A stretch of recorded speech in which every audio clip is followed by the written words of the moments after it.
And I also predicted that we'd have joy down the left-hand side, which we did. O'Connell, lovely ball in field. Freeman takes an excellent touch. Freeman into the middle, across. It's going to come out to John Lundstrom.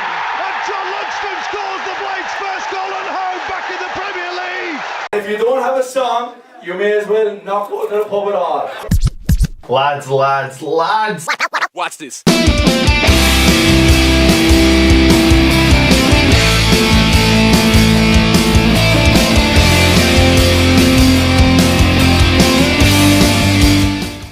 Lads, lads, lads, I'm Ingood Nick, and it's that time of the week when I crack out the players' cards, put them into positions, and then move them around a little bit. It's time to predict the team that Chris Wilder is going to play for the visit of Leicester City. And let's be honest, I didn't do very well in last week's video. But that is because the man is a tactical genius, and I'm just not. But last week I did predict that we'd do an absolute job on Zaha, which we did. I said that when we were defending, Bash and Baldock would literally sit back and make sure he doesn't get past us. And we were quite cautious at times. Baldock did bomb on quite a bit, Basham not as much. And I also predicted that we'd have joy down the left-hand side, which we did. O'Connell, lovely ball in field. Freeman takes an excellent touch. Freeman into the middle, across. It's going to come out to John Lundstrom. So that proves I'm not always wrong, just with Wilder's picks. Wilder's fault, really. So let's crack on. Let me get my cards out. Let me show you the team that I think Chris Wilder will pick. And I'll show you where I think we're going to get joy against Leicester and where they can hurt us. So here we go, here we go. This is the team that I picked last week. I was wrong, but I wasn't far off. Obviously the goalkeeper is never going to change. The defence is not going to change unless somebody gets injured. I brought Luke Freeman in instead of John Lundstrom. That was a mistake, obviously. I also brought Ollie McBurney in, which I thought he would play instead of David McGoldrick. But let's swap them back because Nick's wrong and Chris Wilder is always going to be right.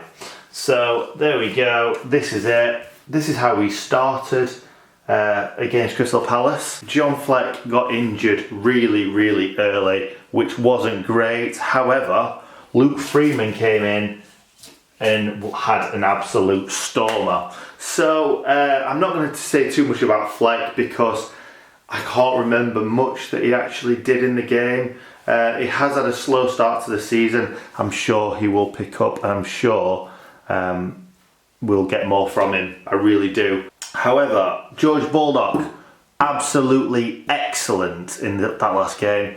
Ender Stevens, also brilliant. Obviously, he is now Ender Ronaldinho with his skills. Chris Basham, both Baldock and Basham did an absolute brilliant job on Zaha. Excellent. John Egan, strong as always, heads everything away. Jack O'Connell was brilliant as well. Really good going forward this week as well, Jack O'Connell. Obviously that left-hand side was not as scary to defend against as the right-hand side. And I did think that Andros Townsend didn't get forward as much as I thought he was going to. So he did kind of sit in a bit. They must have been watching my last video because I said that we were going to get a bit more joy on that left-hand side, and Andros Townsend definitely sat back a little bit more. So yeah, Roy must be a big fan. Anyway, so yeah, like I said, this was the midfield for pretty much most of the game. John Lundstrom was instrumental. I'll just turn it around a little bit. John Lundstrom was instrumental. I never thought I'd hear myself say that, but John Lundstrom was everywhere. He reminded me of a young Stevie G. Pinging passes left, right and centre, really strong in the challenge, and he even wanted to shoot at every given option, which is great to see. It is. When it goes flying into the cop, you kind of like, come on man, put it in the box. But right now, John Lundstrom can't do any wrong, and he obviously got the goal for his efforts, so very well deserved. Ollie Norwood was pinging passes left, right and centre, as John Lundstrom was, but he's just incredible, Ollie Norwood, and I think the thing is, a lot of people think that he's quite slow and he's not going to be able to adapt to Premier League football, but he obviously showed in that game that he's definitely going to be able to improve the speed of which he receives the ball and gives it. So I do think Ollie Norwood had a really good game. Luke Freeman was, I think if he started, he was man of the match for me. his movement for Lundstrom's goal made that goal completely, because that ball was not meant to go to Freeman, but Freeman took it on anyway and caught them all by surprise. I can't wait to see more of Luke Freeman this season, and I do think he will start him again. I thought Callum Robinson put in a massive shift. I thought David McGoldrick did really well, because he was kind of more attacking midfield McGoldrick than up front with Callum Robinson, I thought. Because Robinson, when we were breaking sometimes, kind of was left isolated a little bit, but he did really, really well to keep hold of the ball and try and bring other players into the game. So I thought everyone had a brilliant game. McGoldrick obviously could have put the ball away from Lundstrom's excellent cross, but it wasn't to be. I think the defender just getting in his way may have put him off a little bit. So obviously Fleck came off. Also Ollie McBurney came on and Jags came on. I thought Ollie McBurney had such a good game. It just proves that it's an 18-man game. It is not an 11-man game. Ollie McBurney came on and just showed his sheer strength and power and willingness to just get in every defender's way possible. Brilliant performance by McBurney. And Jags came on for the last few minutes and just got an absolutely amazing cheer. So this is the team that played the majority of the game. Obviously Callum Robinson came off injured. I'm not sure of the severity of the injuries sustained by Robbo and Flecky, but I think this will probably, I think if Callum Robinson's fit, this will be the team that plays. I think if he's not fit, I think it will be Billy Sharp. I really do. I think that Sharp deserves his start, and it's a toss-up between obviously Sharp and McBurney.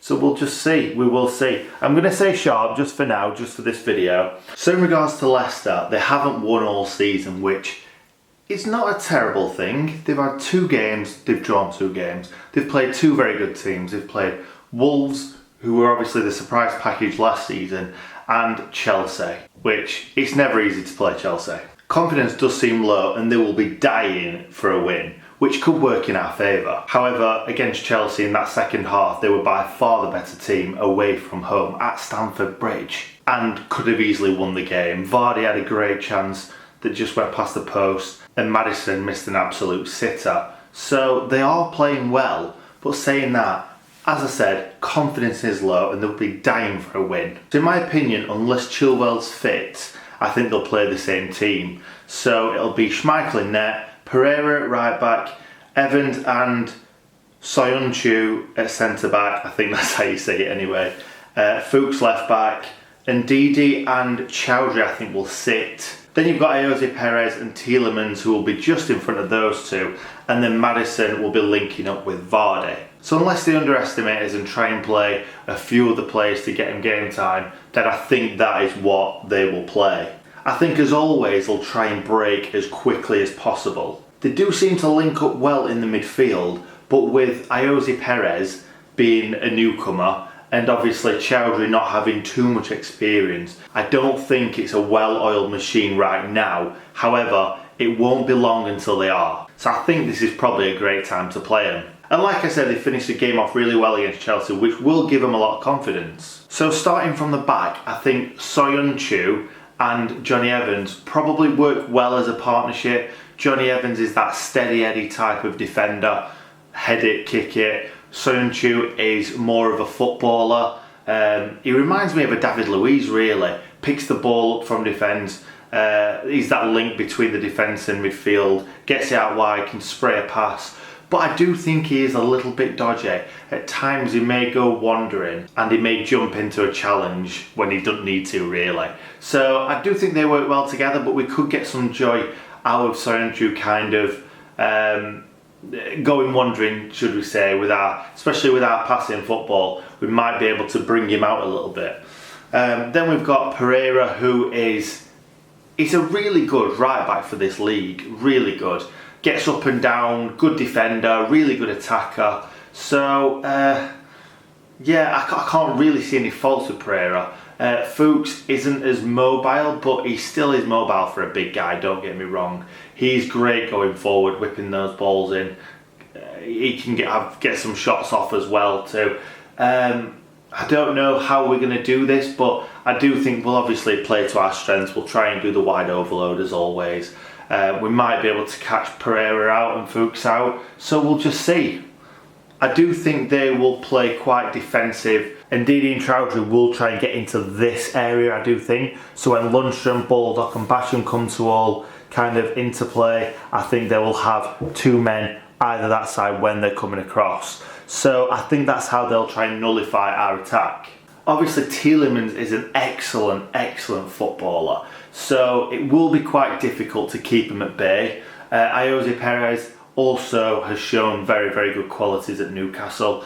I would have said more of as an attacker, so in this role he's probably slightly more defensive than he has been. Not saying that he's defending at all, don't get me wrong, he's not a defender, but I think he may play kind of in between the Tielemans role and the Maddison role. I'm not too sure, it just depends, like I say, if they underestimate us or not.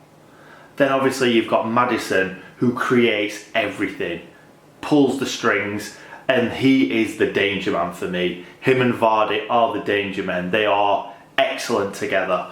I think Maddison was bought for Vardy.